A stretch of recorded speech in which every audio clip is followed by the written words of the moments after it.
नमस्कार दोस्तों, बात करने वाले हैं रेलवे ग्रुप डी का फॉर्म कैसे फिल करेंगे। स्टेप बाय स्टेप मैं आपको जो एक लाइव फॉर्म फिल करके बताऊंगा जिससे आप आसानी से फॉर्म को अप्लाई कर सके। इस भर्ती का जो लास्ट डेट है वो है, आप देख सकते हैं यहाँ पे 2 मार्च 2026 रात को 11 बजे तक आप फॉर्म को अप्लाई कर सकते हैं। और सिर्फ 10वीं पास 22,000 से ज्यादा पदों पे भर्ती है और जोन वाइज कितनी वैकेंसी है उसको लेकर जो है ऑलरेडी रेलवे के द्वारा जो है नोटिफिकेशन वगैरह भी यहाँ पे जारी किया गया है। नंबर ऑफ पोस्ट के बारे में बात किया गया है, सब चीज यहाँ पे आ चुका है। और आपकी जानकारी के लिए बता दूं, इससे पहले जो वैकेंसी आई थी उसका कल के डेट में जो है आंसर किया आया हुआ है। तो आप लोग जो है ये बात जरूर समझ गए होंगे किस जोन का कट ऑफ कितना हाई हो सकता है और किसका लो हो सकता है। तो उसके अकॉर्डिंग आप यहाँ पे पोस्ट प्रीफरेंस और जोन जो है जरूर चुनाव करेंगे। तो आई होप आप लोग समझ गए होंगे मैं क्या बोल रहा हूं। पिछली वैकेंसी का जो है आंसर किया आया हुआ है, तो बहुत से ऐसे लोग हैं जिन्होंने कट ऑफ को लेकर बात किया हुआ है। कट ऑफ जो होता है वो लगभग 2-4 मार्क्स आगे पीछे हो सकता है, लेकिन लगभग वही होता है। तो उसके अकॉर्डिंग भी आप इस बार वैकेंसी को कंपैरिजन करके जो है फॉर्म को अप्लाई करेंगे बेस्ट जोन से, जिससे आपको ज्यादा बेनिफिट मिल सकता है। तो आइए जानते हैं रेलवे ग्रुप डी का फॉर्म कैसे भरना है। स्टेप बाय स्टेप मैं आपको जो है एक लाइव फॉर्म फिल करके बताऊंगा जिससे आप आसानी से फॉर्म को भर सकेंगे और पूरी जानकारी मैं आपको बताऊंगा, A to Z जानकारी। आप वीडियो को लास्ट तक देखिए। वीडियो अच्छा लगे तो लाइक करिए, अपने दोस्तों को जरूर शेयर करिए। देखिए मैंने जो है ना अप्लाई लिंक आपको डिस्क्रिप्शन बॉक्स में प्रोवाइड कर दिया है। क्लिक करके आप इस वेबसाइट पे आएंगे, यहाँ पे आप इस भर्ती के बारे में पूरी इंफॉर्मेशन को समझेंगे और नीचे आप आएंगे तो यहाँ से आपको जो है अप्लाई लिंक मिलेगा। सीधे आप अप्लाई लिंक पर आ जाएंगे तो ये वाला पेज आपका खुल जाएगा। यहीं से आपको फॉर्म को भरना है। सीधे लॉगिन पेज खुलेगा। यहाँ पे आप अगर पुराने कैंडिडेट्स हैं, पिछली बार फॉर्म भरे थे, तो दोबारा आपको रजिस्ट्रेशन करने की आवश्यकता नहीं है, अकाउंट बनाने की आवश्यकता नहीं है। सीधे आप लॉगिन विथ आधार पे क्लिक करेंगे या लॉगिन विथ आरआरबी अकाउंट पे क्लिक करके आप यहाँ से लॉगिन करेंगे। लेकिन अगर आप पहली बार फॉर्म भरने जा रहे हैं तो पहले आपको एक अकाउंट बनाना होगा, फिर जो है आप फॉर्म को कंप्लीट करेंगे। अकाउंट बन जाने के बाद से अकाउंट सिंपल पेज का है, एक ही पेज में आपको फॉर्म भरना होता है। अकाउंट बनाने के लिए मैं दिखाता हूं। आप इस पे क्लिक करेंगे, ओके करेंगे। यहाँ पे आपको नेशनलिटी बताना है। अकाउंट बनाते समय अपना नाम लिखेंगे, डेट ऑफ बर्थ बताएंगे, यहाँ नो कर दीजिएगा, gender, father name, mother name, यहाँ email ID, mobile number, generate OTP पे क्लिक करना है। दोनों पे ओटीपी जाएगा, उन दोनों ओटीपी को वेरीफाई करेंगे।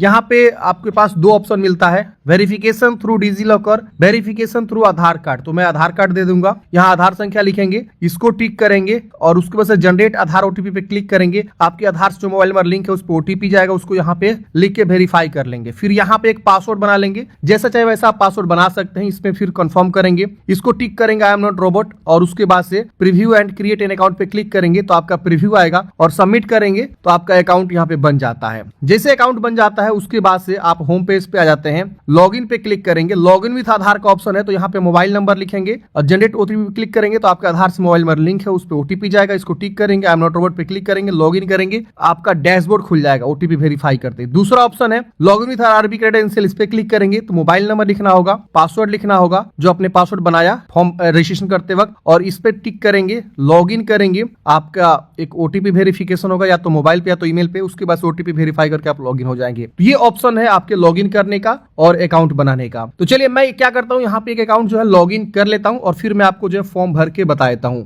दोस्तों वीडियो में आगे बढ़ने से पहले जो है रेलवे ग्रुप डी की तैयारी के लिए 5000 से अधिक प्रश्नोत्तर संग्रह जो है परीक्षा मार्ग लेकर आ चुका है। ये कंप्लीट गाइड होगा आपका, जिसमें सभी जो है सब्जेक्ट वाइज जो है आपके प्रश्न देखने को मिलेंगे। आप यहाँ पे देख सकते हैं जिसमें आपको अलग अलग सब्जेक्ट जैसे जनरल नॉलेज के, जनरल साइंस के, रीजनिंग के, मैथमेटिक्स के प्रश्न आपको शामिल किए गए हैं। और इसके साथ आपको जो है ना डेली के जो है करंट अफेयर्स भी दिए जा रहे हैं। जी हाँ, डेली का डेली करंट अफेयर्स। इसके लिए पहला तरीका है कि आप परीक्षा मार्ग की वेबसाइट पे आएंगे तो आपको यहाँ पे देखिए करंट अफेयर्स का एक ऑप्शन मिलेगा, करंट अफेयर्स, इस पे आपको मिल जाएगा, या इनका एप्लीकेशन है उसको इंस्टॉल करेंगे वहां मिल जाएगा, या टेलीग्राम पे जुड़ेंगे, परीक्षा मार्ग का टेलीग्राम है वहां जुड़ेंगे तो वहां पे भी आपको टेलीग्राम पे आपको डेली का डेली जो है करंट अफेयर्स भेजे जा रहे हैं बिल्कुल फ्री में। तो आप जो है इस पीडीएफ नोट्स को लेते हैं तो आपको बिल्कुल फ्री में जो है करंट अफेयर्स प्रोवाइड किए जा रहे हैं। तो काफी बढ़िया ये पीडीएफ नोट्स है, 5000 से अधिक प्रश्नोत्तर संग्रह है, डेली का करंट अफेयर्स फ्री में मिल रहा है। पीडीएफ फॉर्मेट में आप इसको डाउनलोड कर सकते हैं बाई करके। आप यहाँ बाय नाउ पे क्लिक करेंगे, आपका जो है पेमेंट गेटवे आ जाएगा। यहाँ पे आपको पहले बिलिंग इन्फॉर्मेशन भरना होगा और यहाँ पे प्लेस ऑर्डर पे क्लिक करेंगे तो आपका जो है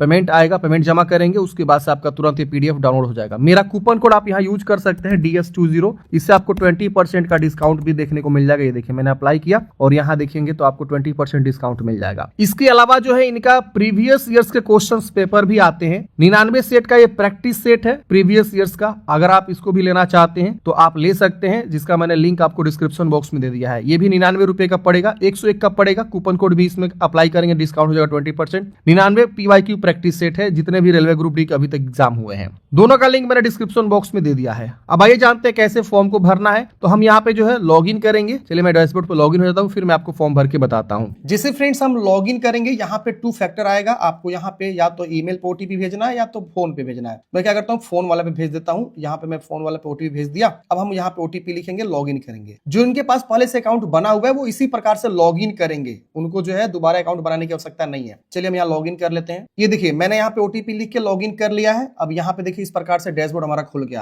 अब आपको मान लीजिए फ्यूचर में NTPC की बहाली आएगी तो आपको दोबारा अकाउंट बनाने की आवश्यकता नहीं है। इसी अकाउंट से आप क्या करेंगे, लॉग इन करेंगे और आप जो फॉर्म को अप्लाई करेंगे। बार बार अकाउंट बनाने की आवश्यकता नहीं पड़ती है यहाँ पे, ठीक है। अब देखिए यहाँ पे आपको क्या करना है, ऑनलाइन एप्लीकेशन का बटन मिल, इस पे क्लिक करेंगे। यहाँ पे देखिए जो रेलवे की अभी वैकेंसी चल रही है ग्रुप डी की, उसका यहाँ पे देखने को मिल जाएगा। यहाँ पे आपको अब चूज करना है कि किस RRB से फॉर्म भरना चाहते हैं। अब देखिए पूरी जो बहाली है वो 21,997 पदों पे है। अब RRB वाइज वैकेंसी देखना चाहते हैं तो आप नोटिफिकेशन जब डाउनलोड करेंगे तो नोटिफिकेशन के सबसे नीचे वाले पेज पे आप आएंगे। सबसे नीचे आपको स्क्रॉल कर लेना है, नीचे आएंगे ना तो यहाँ पे आपको RRB वाइज वैकेंसी दिखाई गई है। ये देखिए आपको ना RRB वाइज वैकेंसी देखने को मिल जाएगी। देखिए मुंबई RRB में कितनी बहाली है ये देख सकते हैं आप पे, जयपुर में कितनी बहाली है और कौन कौन से पद है वो सारे पद भी यहाँ पे आपको देखने को मिल जाएंगे। तो आपको इस चीज को जरूर कंफर्म कर लेना है एक बार कि आप जो है किस RRB से फॉर्म भरना चाहते हैं। जिस RRB से फॉर्म भरेंगे, देखिए इलाहाबाद RRB, उसी RRB के अंडर में आपको जॉब करना होगा। देखिए इसका एग्जाम कहीं भी आपको दे सकता है, आपके एरिया में दे सकता है, आपके नियरेस्ट सिटी में दे सकता है, लेकिन जो जॉब लोकेशन होगा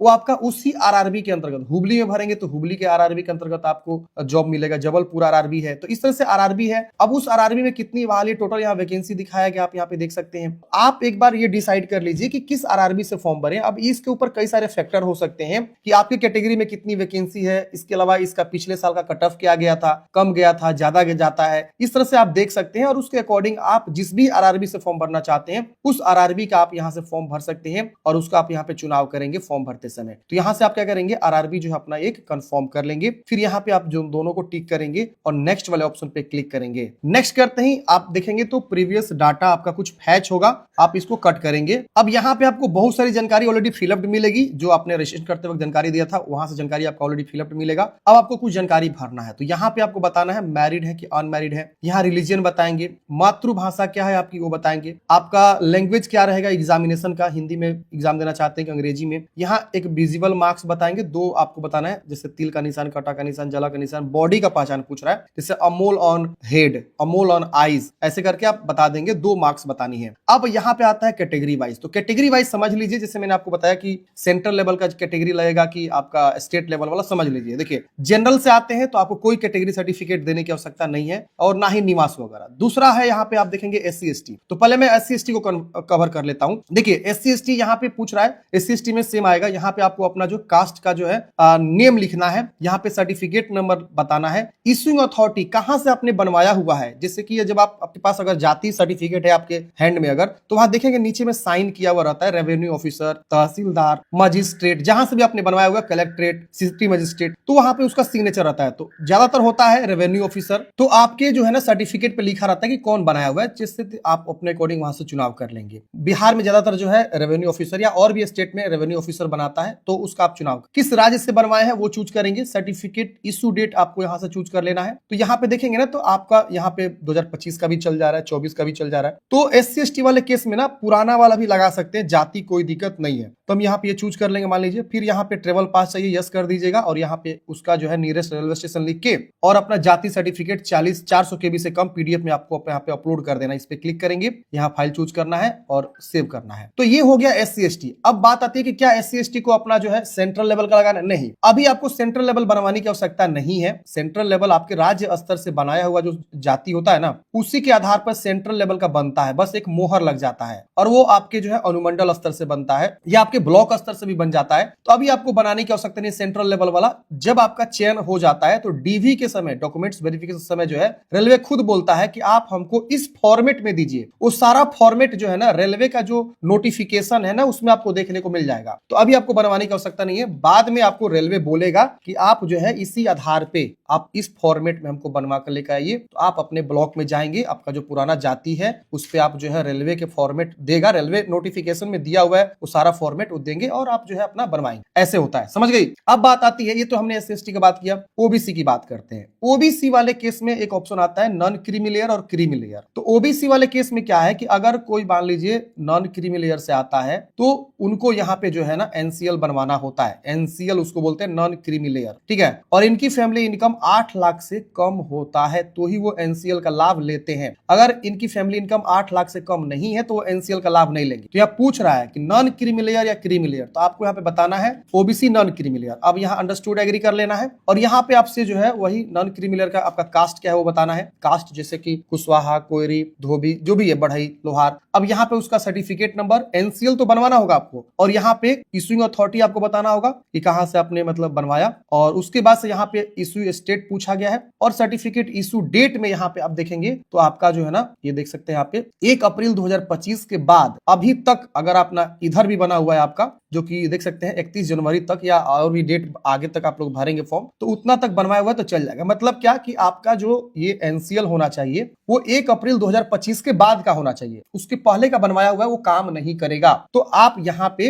देख लेंगे, अगर उससे पहले का बना है तो फ्रेश एक नया बनवा लीजिए और कब बना है यहाँ पे डेट चूज कर लेंगे। अब यहाँ पे क्वेश्चन आता है कि क्या हम सेंट्रल लेवल वाला दें कि स्टेट लेवल वाला दें। तो देखिए यहाँ पे आपके पास अगर सेंट्रल लेवल का है तो सेंट्रल लेवल वाला दे सकते हैं, अगर आपके पास स्टेट लेवल वाला है तो स्टेट लेवल वाला भी दे सकते हैं। क्यों कि यहाँ पे आप कोई भी लगा दीजिए। अभी फिलहाल में जब आपका डीवी होगा ना तो उस समय रेलवे खुद बोलेगा कि आपको जो है ना सेंट्रल लेवल वाला इस फॉर्मेट में, रेलवे खुद फॉर्मेट आपको प्रोवाइड करेगा और बोलेगा इस फॉर्मेट में हमको बनवा के लेके आइए, तो वो आपको बनवाना होता है। समझ में आएगा ये बात। तो अभी आपके पास जो भी एनसीएल सर्टिफिकेट बना हुआ है 1 अप्रैल 2025 के बाद वो सारा आपका काम कर जाएगा और आप उसको यहाँ पे लगा सकते हैं। समझ में बात। अब मान लीजिए सपोज कोई यहाँ पे जो है एनसीएल में यहाँ पे बोल देता है कि नहीं हम क्रीमी लेयर है, तो उनको ये सब मांगेगा ही नहीं, आगे वो जनरल में हो जाएंगे और बाकी यहाँ पे ऑटोमेटिक आगे फॉर्म भर। तो आप अपने अकॉर्डिंग यहाँ पे जानकारी को देंगे। अब बात आती है इसी तरह से ईडब्ल्यूएस का। ईडब्ल्यूएस वाला भी वही है, यहाँ पे देखिए लिख रहा है, जब हम इसको चूज करने जाएंगे ना तो यहाँ पे लिख रहा है कि ईडब्ल्यूएस आपका कब का बना होना चाहिए। देखिए लिख रहा है, देख रहा है ना,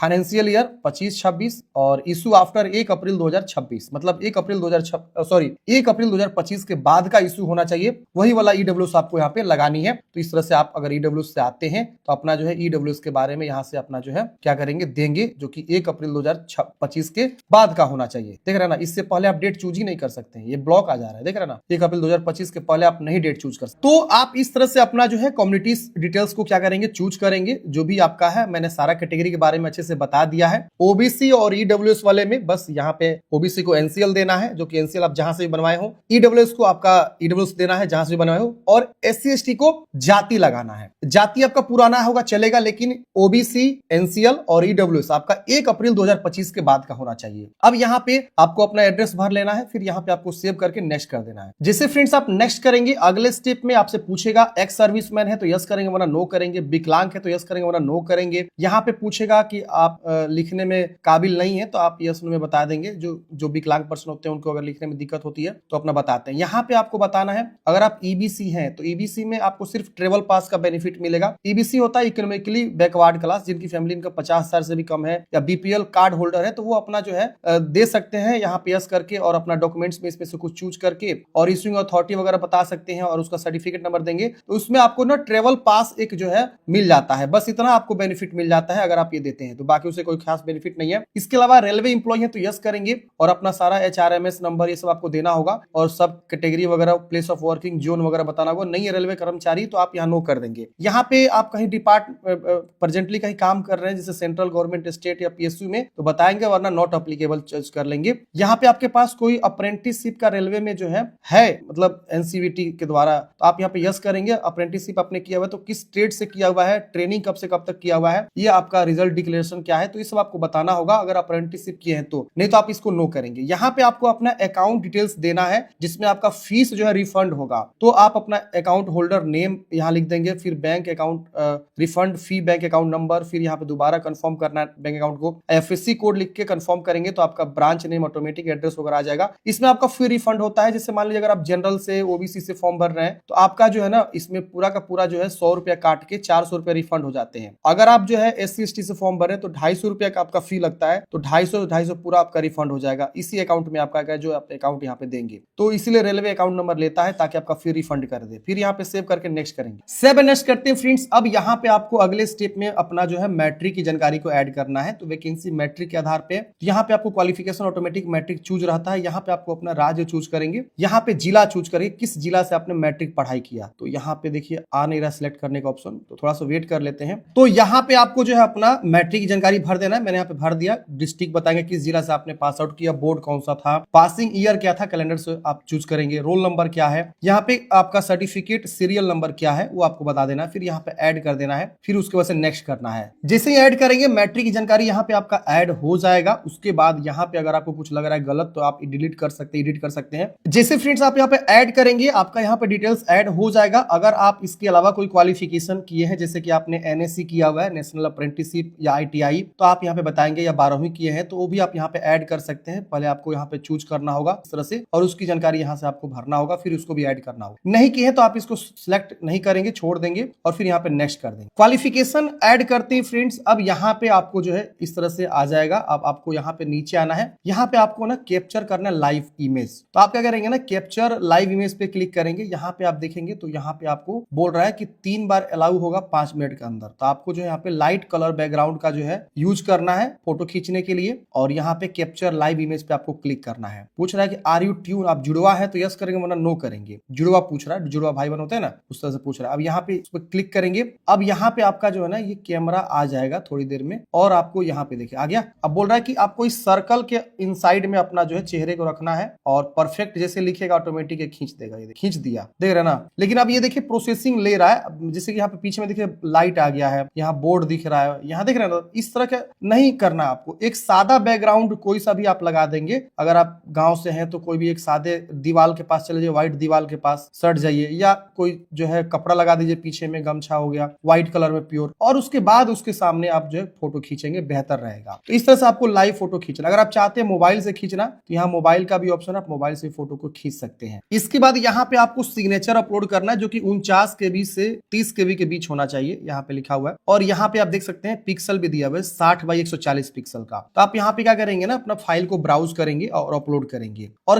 KB रिसाइज करना है तो इसके मैं बता देता हूँ तरीका। जैसे आप गूगल में जाएंगे, सर्च करेंगे KB रिसाइज, यहाँ पे आपको वेबसाइट मिलेगा image.pi7.org। इसलिए इसको यूज करना है क्योंकि यहाँ पे मल्टीपल चुनाव करने का ऑप्शन आता है। हम क्या करेंगे, यहाँ से इमेज सेलेक्ट करेंगे। जैसे यही मेरा सिग्नेचर है, मान लीजिए हम 6 KB का हम इसको रिसाइज करेंगे, तो हम यहाँ पे ओपन करेंगे। अब यहाँ पे हम क्या करेंगे, रिसाइज पिक्सल पे जाएंगे और यहाँ पे इसको अनटिक मार देंगे। यहाँ पे बोल रहा है 140 बाई 160। मैं दिखाता हूँ क्या बोल रहा है, 60 बाई 140, ठीक है ना। ऐसा 140 होना चाहिए और ऐसा 60 होना चाहिए। हम क्या करेंगे, इसको जो है अपने हिसाब से विड्थ हाइट जो है सेट करेंगे। हमने कर दिया 140 विड्थ और हाइट जो है 60 चाहिए। अब हम इसको क्या करेंगे, रिसाइज पे क्लिक करेंगे। अब हमको यहाँ पे KB भी ध्यान रखना है, तो हमको 39 से 49 के बीच चाहिए, तो हम यहाँ पे क्या करेंगे 40 लिख देंगे, ठीक है। अब हम यहाँ पे रिड्यूस करेंगे। अब हमारा जो है ना विड्थ भी सेट कर देगा। देखिए 38 KB 1-2 KB आगे पीछे होता है, और यहाँ पे हमारा जो है वो हाइट भी सेट कर देगा। हम इसका प्रॉपर्टीज दिखाएंगे तो आप समझ जाएंगे। ये देखिए, देख रहे ना, डायमेंशन भी देखिए 140 बाई 60 हो गया। तो इसलिए इसको आपको यूज करना है, काफी बेहतरीन सॉफ्टवेयर है। अब यहाँ पे हम क्या करेंगे, उसको चूज करके इसको टिक करेंगे और सेव कर देंगे। ये देखिए हमने सेम वही वाला जो है यहाँ पे सिग्नेचर यहाँ पे अपलोड कर दिया है। अब हम इसको सेव कर देते हैं, ये सेव हो जाएगा। प्लीज अपलोड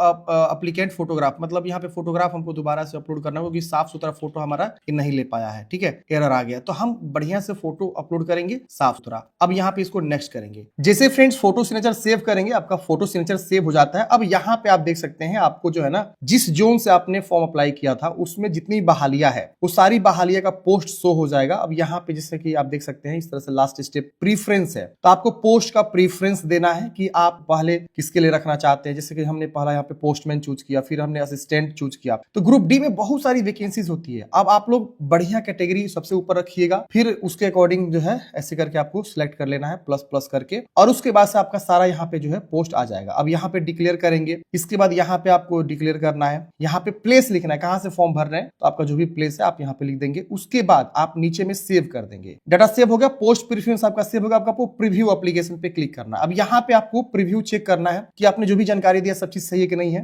उसकी वजह से अगर आप एडिट करना चाहते हैं तो एडिट करेंगे, नहीं एडिट करना है तो आप सिंपली क्या करेंगे, यहाँ पे आपको जो है ना एक चेक बटन दिख रहा है, उस पर क्लिक करेंगे रेड वाला, वहां पे आपको सबमिट का बटन मिलेगा। अब आपको यहाँ पे क्या करना है, सबमिट कर देना है। अगर आप बोलिएगा तो मैं एक अलग से वीडियो लेकर आ जाऊंगा पोस्ट प्रीफरेंस को लेकर कि पोस्ट प्रीफरेंस कैसे देना है। चलिए अब यहाँ पे जैसे सबमिट करेंगे ना, आपका फॉर्म सबमिट हो जाएगा। उसके वजह से पेमेंट गेटवे आएगा, पेमेंट जमा करेंगे, आपका फाइनल प्रिंट आउट निकल जाएगा। आप प्रिंट आउट निकाल कर अपने पास हार्ड कॉपी सुरक्षित रख लेंगे।